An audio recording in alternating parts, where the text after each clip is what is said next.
Welcome to Setwin. నా పేరు మొహమ్మద్ వసీం. సెట్విన్ పీజాదిగూడ బ్రాంచ్లో R&D టెక్నీషియన్ని.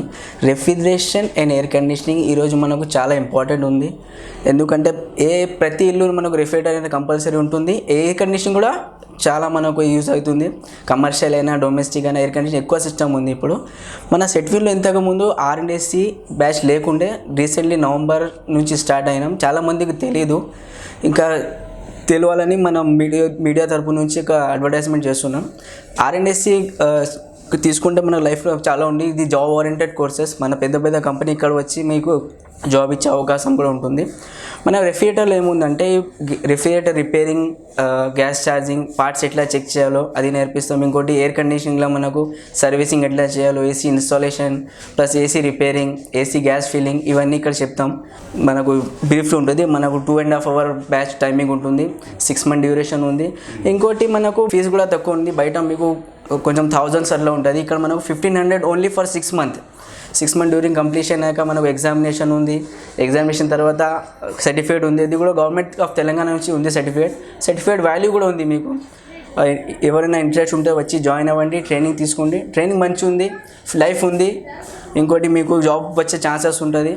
ఇది మన రెఫ్రిజరేటర్ ట్రైనింగ్ కోసం తీసుకొచ్చింది కొత్త రెఫ్రిజరేటర్. ఇందులో మనకు పైన సెక్షన్ ఫ్రీజర్ సెక్షన్ ఉంది, కింద రెఫ్రిజరేటర్ సెక్షన్ ఉంది.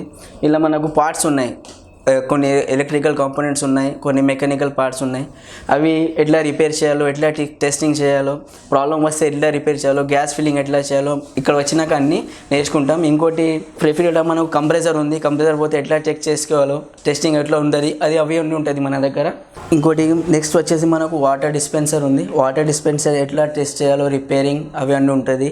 వాటర్ డిస్పెన్సర్ అయితే ఇది ఆల్మోస్ట్ కామన్ ఎక్కడైనా ఉంటుంది ఆఫీషియల్ పర్పస్ కోసం. ఓకే, నెక్స్ట్ మనకు వచ్చింది స్ప్లిట్ ఏసీ. ఇప్పుడు ఇంతకుముందు వచ్చేసి నాన్ ఇన్వర్టర్ వచ్చింది. ఇప్పుడు మనకు ఇన్వర్టర్ ఏసీ నడుస్తుంది. అది ఇన్వర్టర్ అంటే ఏంటి, ఇన్వర్టర్ ఎట్లా రిపేర్ చేసుకోవాలో అది కూడా ఉంది. Plus AC installation, AC servicing, ఏసీలో ఏమేమి ప్రాబ్లం వస్తే ఎట్లా చెక్ చేసుకోవాలో అవి ఉంది. ఇన్వర్టర్ అయితే ఇవాళ రేపు ఎక్కువ నడుస్తుంది పవర్ కన్జంప్షన్ కోసం. అందుకే ఇన్వర్టర్ ఎట్లా రిపేర్ చేయాలో అది కూడా చెప్తాను.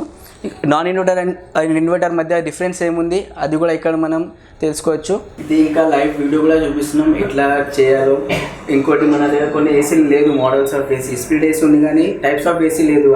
అది ఎట్లా ఉంటుంది మీకు చూపాలని వీడియో ఆప్షన్ కూడా ఉంది మన దగ్గర. లైవ్ వీడియో చూసుకోవచ్చు, ఎట్లా వర్క్ ఫంక్షనింగ్ ఉంటుంది అది అన్నీ చూసుకోవచ్చు. మనం ఇంకా అడ్వాన్స్ క్లాస్ ఉంది మనకి ఇక్కడ. ఇందాక మీరు చూసిందే రెఫ్రిజరేటర్ ఎలా ఉంటుంది, ఏసీ అని చూశారు. మనకి ఇంకోటి ప్రాక్టికల్స్ ఉంది, లైవ్ ప్రాక్టికల్స్ మనకు ఉంది. ఫస్ట్ క్లాంప్ మీటర్ అంటారు దీన్ని. వోల్టేజ్ చెక్ చేయాలన్నా, యాంపియర్ చెక్ చేయాలన్నా మనం దీంతో చెక్ చేసుకోవచ్చు. ఇంకోటి మన టూల్స్ మనకు 2 types ఆఫ్ టూల్స్ ఉంది. ఒకటి రెఫ్రిజరేషన్ టూల్స్, ఇంకోటి జనరల్ టూల్స్ మీన్స్ మీకు కటింగ్ పేర్ ఉండొచ్చు, లేదంటే నోస్ పేర్ ఉండొచ్చు, హ్యామర్ ఉండొచ్చు, ఏదైనా ఉంటుంది. ఇది అన్ని యూజెస్ ఉంటుంది. కటింగ్ పేర్, వైర్ కటర్ అన్ని కోసం యూజ్ చేస్తారు. ఇంకోటి రెఫ్రిజరేషన్ టూల్స్ మనకు ఇలాంటి గేజెస్ ఉంటుంది. గేజెస్ గ్యాస్ ఎట్లా ఫిల్ చేయాలో దీంతో మనం చెక్ చేసుకోవచ్చు. ఇంకోటి మనకు ఉంది ఫ్లేరింగ్ టూల్స్ అంటారు. ఫ్లేరింగ్ టూల్ ఇది. ఫ్లేరింగ్ ఎట్లా చేయాలో మనం దీంతో చూపిస్తాం. ఇంకోటి మనకు హ్యామర్ మషిన్ ఉంది. హ్యామర్ మషిన్ మనకు ఏసీ ఇన్స్టాలేషన్ అప్పుడు యూజ్ అవుతుంది. ఇది లేదంటే మనం ఏసీ ఇన్స్టాలేషన్ చేయవచ్చు కానీ టైం వేస్ట్, లేట్ ఉంటుంది. ఇది ఇంకా ఈజీ ఇన్స్టాలేషన్ కోసం ఉంటుంది మనకు. ఇది ఎయిర్ బ్లోవర్ ఉంది. మనకు ఏసీ సర్వీసింగ్ కింద వస్తుంది. ఏసీ సర్వీస్ చేయాలన్నప్పుడు మంచి క్లీనింగ్ కోసం ఇది ఎయిర్ బ్లోవర్ యూజ్ చేసుకోవచ్చు. ఇంకోటి ఉంది మన కంప్రెసర్. ఇది రెఫ్రిజరేటర్ కంప్రెసర్. ఇంకోటి మనకు ఏసీ కంప్రెసర్ కూడా ఉంది మన దగ్గర. కంప్రెసర్ ఎట్లా టెస్టింగ్ ఉంటుంది, ఇది ఎట్లా ఫంక్షన్ ఉంటుంది అన్నీ చూపిస్తాను ఇక్కడ. ప్లస్ వచ్చేసి గ్యాస్ రెఫ్రిజరెంట్. ఇవాళ మనకు రెఫ్రిజరెంట్ గ్యాస్ రెడీమేడ్ కూడా దొరుకుతుంది. ఇది R22 గ్యాస్. ఇది ఎట్లా ఫిల్ చేయాలో, దీని ప్రెషర్స్ ఎట్లా ఉంటుంది అని ఇక్కడ మనం నేర్చుకోవచ్చు. ఇంకోటి ఇది LPG గ్యాస్. ఇది కూడా రెడీమేడ్ దొరుకుతుంది మనకు బ్రేజింగ్ కోసం. ఇది పోర్టబుల్ గ్యాస్, బ్రేజింగ్ చేయొచ్చు దీంతో మనం. ఇంకోటి మనం రెడీమేడ్ కాకుండా గ్యాస్ తీసుకోవాలంటే మనకు సిలిండర్ కూడా ఉంటుంది. సిలిండర్ నుంచి మనం గ్యాస్ కేజీ ప్రకారం మార్కెట్ నుంచి తీసుకోవచ్చు.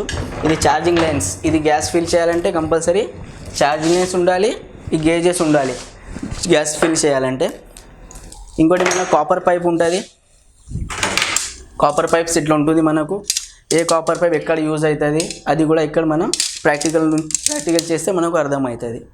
ఇంకోటి ఈ కోర్స్ చేయాలంటే ఎడ్యుకేషన్ 10th ఉంటే చాలు. 10th పాస్ అయినా ఫెయిల్ అయినా మినిమం 10th ఉంటే చాలు, మనం ఇక్కడ వచ్చి నేర్చుకోవచ్చు. 10th ఎందుకు అంటే ఇక్కడ మనకు థియరీ ఉంది కాబట్టి, థియరీలో ఇంగ్లీష్లో ఉంటుంది. 10th ఉంటే మనకు థియరీ ఈజీ రాయొచ్చు, కొంచెం పారాగ్రాఫ్ డ్రాయింగ్ ప్రాక్టికల్ బుక్ ఉంటుంది, రికార్డ్ బుక్ ఉంటుంది, అది రాయాలంటే కనీసం 10th అయినా ఉండాలి. అందుకే 10th మినిమం ఇక్కడ చెప్తున్నాం కాబట్టి 10th ఉండాలి. ఇంకోటి 6 month డ్యూరేషన్ ఉంది, వచ్చి జాయిన్ అవ్వచ్చు. ట్రైనింగ్ మంచి ఉంటుంది, ప్రాక్టికల్ మంచి ఉంది, లైఫ్ ప్రాక్టికల్ చేసుకోవచ్చు. ఇక్కడ బేసిక్ అంతా నేర్చుకొని ఏదైనా కంపెనీ జాయిన్ అయితే టెక్నీషియన్ మళ్ళీ సీనియర్ టెక్నీషియన్ పోస్ట్ వచ్చే ఛాన్సెస్ ఉంటుంది. బెస్ట్ ఆపర్చునిటీ ఉంది, జాబ్ ఓరియంటెడ్ కోర్సెస్ ఉంది. Come and join in Setwin. And this is Anchor Tejashu. Please do subscribe Shadow TV.